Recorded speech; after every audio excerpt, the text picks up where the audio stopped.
നമസ്കാരം മലയാളി വാർത്തയുടെ പ്രിയപ്പെട്ട പ്രേക്ഷകരെ, CMRL മാസപ്പടി കേസുമായി ബന്ധപ്പെട്ട് പ്രതിപക്ഷ നേതാവ് പിണറായി വിജയന്റെ മകൾ വീണ ടി വീണ്ടും ചോദ്യം ചെയ്യാൻ സാധ്യതയുണ്ടെന്ന റിപ്പോർട്ടുകളൊക്കെ കഴിഞ്ഞ ദിവസം പുറത്തു വന്നിരുന്നു. വീണ ടിയുടെ ഡയറിയിൽ കണ്ടെത്തിയ സാമ്പത്തിക ഇടപാടുകളിൽ അന്വേഷണം ഊർജിതമാക്കാൻ ഒരുങ്ങുകയാണ് എൻഫോഴ്സ്മെന്റ് ഡയറക്ടറേറ്റ്. ലേക്കർ ഇന്ത്യ, സൊളാസ് കമ്പനികളുമായി ബന്ധപ്പെട്ട സാമ്പത്തിക ഇടപാടുകൾ, ഇതുമായി ബന്ധപ്പെട്ടുള്ള എന്തൊക്കെ ഇടപാടുകളാണ് നടന്നത്, ഏതൊക്കെ ഇടപാടുകളാണ് എന്നതടക്കമുള്ള വിശദാംശങ്ങൾ പരിശോധനയടക്കം എൻഫോഴ്സ്മെന്റ് ഡയറക്ടറേറ്റ് നടത്തുകയാണ്.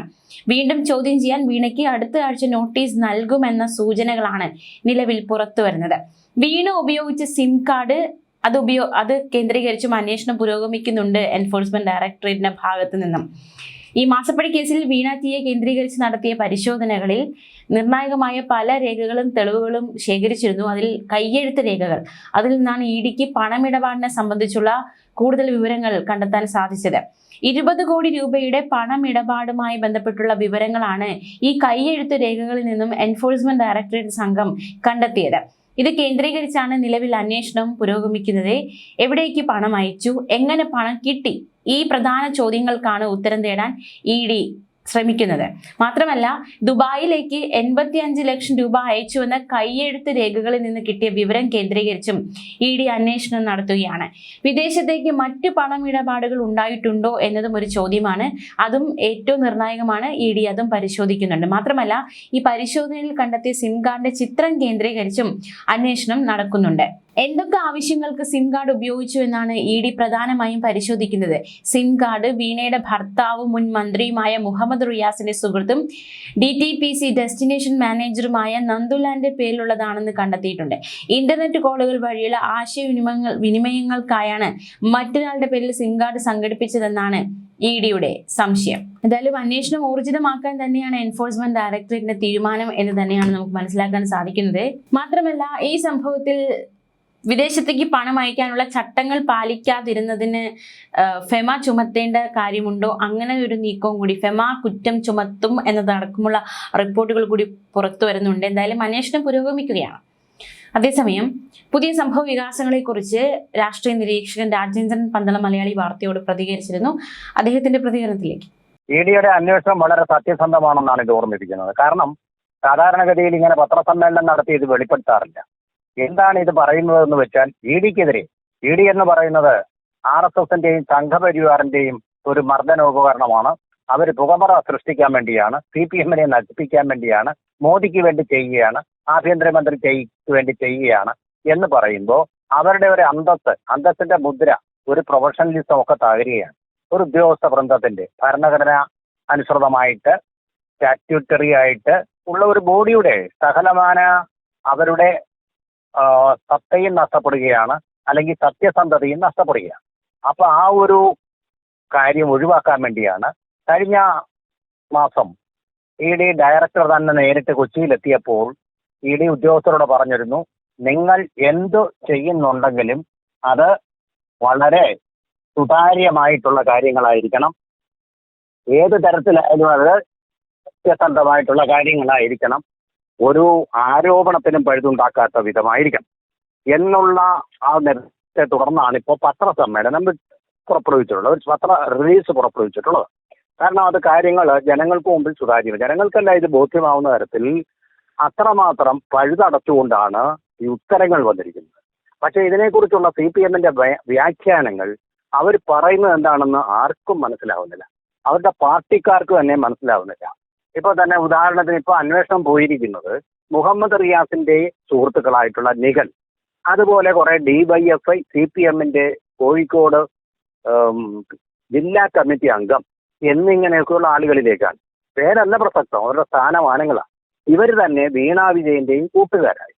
അപ്പൊ അങ്ങനെയുള്ള ആൾക്കാർ വന്നിട്ട് ഈ രംഗത്ത് ഇടപെട്ടിട്ടുണ്ട് എന്ന് പറയുമ്പോൾ ഇതൊരു കുടുംബം മുഴുവൻ പങ്കെടുത്ത ഒരു അഴിമതിയായിരുന്നു എന്നുള്ളതാണ് വരുന്നത്.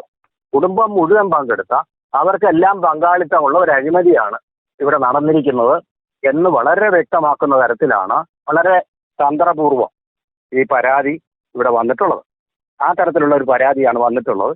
തീർച്ചയായിട്ടും അത് CPMന്റെ കേന്ദ്രങ്ങളെ ഞെട്ടിക്കുകയും അവരുടെ ഭാവിയെ തന്നെ തകർക്കുകയും ചെയ്യുന്ന ഒന്നാണ്. ഇത്രയും നാൾ കുഴപ്പം ഈ അഴിമതി നടത്തിയതല്ല, മറിച്ച് ഇത്രയും നാളും ജനങ്ങളെ പറഞ്ഞു പറ്റിച്ച, ആ സത്യസന്ധതയില്ലാത്ത, ആത്മാർത്ഥതയില്ലാത്ത കബളിപ്പിക്കൽ തന്ത്രം, കള്ളത്തിന് മേൽ കള്ളം,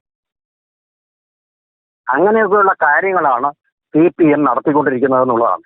കുടില തന്ത്രങ്ങൾ ഉപയോഗിച്ചുകൊണ്ട് EDയെ കായികമായിട്ട് നേരിട്ടുകൊണ്ട് തകർക്കാം എന്നുള്ളൊരു ഗൂഢോദ്ദേശം. ഇത് ഒരു ഗുണ്ട സംഘത്തിന് മാത്രം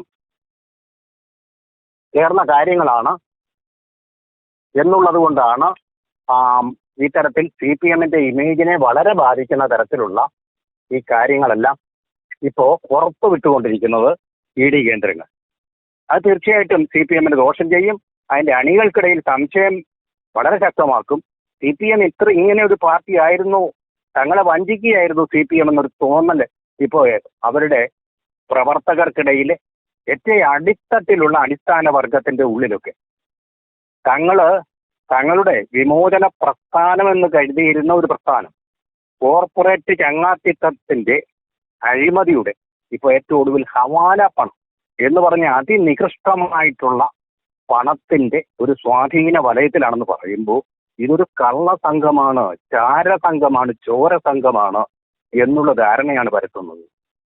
തിരുടൻ ഗ്രാമത്തിലുള്ള ആൾക്കാരെ പോലുള്ള കള്ളന്മാരാണ് ഇതിന്റെ തലപ്പത്തിരിക്കുന്നതെന്ന് പറഞ്ഞാൽ ഇതിൽ പരം ഒരു നാണക്കേട് ഒരു കമ്മ്യൂണിസ്റ്റ് പാർട്ടിയെ സംബന്ധിച്ചിടത്തോളം ഇല്ല.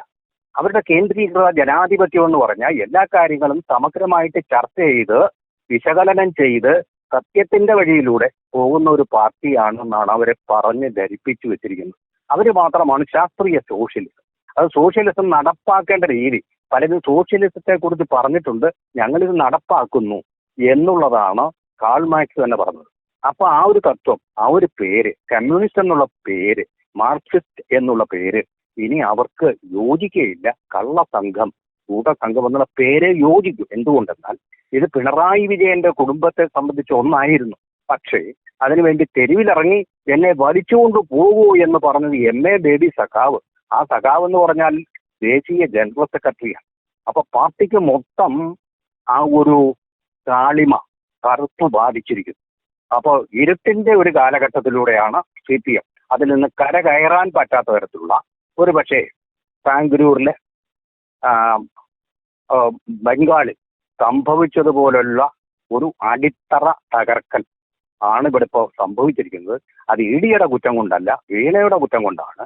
അവരെ അതിന് പ്രേരിപ്പിച്ച ഒരു പക്ഷേ നമുക്കറിയില്ലത് മുഖ്യമന്ത്രി, അതുപോലെ തന്നെ അവരുടെ ഭർത്താവ് മുഹമ്മദ് റിയാസ് മുതലായ CPMന്റെ ഉന്നത ശ്രേണിയിലുള്ള നേതാക്കളുടെ പ്രവർത്തന ഫലമായിട്ടാണ്. ഇപ്പൊ നോക്കൂ, വിദേശത്തേക്ക് പണം പോയിരിക്കുന്നു, ദുബായിലേക്ക് പണം പോയിരിക്കുന്നു. ഷോൺ ജോർജ് പറഞ്ഞതെല്ലാം സത്യമാണെന്ന് വിശ്വസിക്കേണ്ട ഒരു ഘട്ടം വരുന്നു. അബുദാബിയിലേക്ക് പണം പോയിട്ടുണ്ടെന്ന് പറയുന്നു. അവിടെ നിന്ന് ഇതാ ഇനിയും പറയുന്നത് കാനഡ ഇത് ഒരു ഒന്നുമല്ല, ഇനി വരാൻ പോകുന്നേ ഉള്ളൂ സത്യങ്ങൾ. കാനഡയിലേക്ക് പോയിട്ടുണ്ട്, അമേരിക്കയിലേക്ക് പോയിട്ടുണ്ട് എന്ന് പറയുമ്പോൾ നമ്മൾ കൂട്ടിച്ചേർത്ത് വായിക്കേണ്ടത്, തെരഞ്ഞെടുപ്പിന് തൊട്ടു മുമ്പ് എല്ലാ ഗൾഫ് രാഷ്ട്രങ്ങളിലേക്കും ആഴ്ചയിലൊരിക്കൽ വീട്ടിലേക്ക് പോകുന്നത് പോലെ പോകുന്ന ഒരു പതിവ് പിണറായി വിജയൻ കാണിച്ചിരുന്നു. അതെല്ലാം ചെന്നെത്തുന്നത് ഇതിലേക്കാണോ എന്നുള്ള ഒരു യുക്തിഭദ്രമായിട്ടുള്ള സംശയത്തിലേക്കാണ് നമ്മളെ ഇപ്പോൾ അത് നയിച്ചുകൊണ്ടിരിക്കുന്നത്.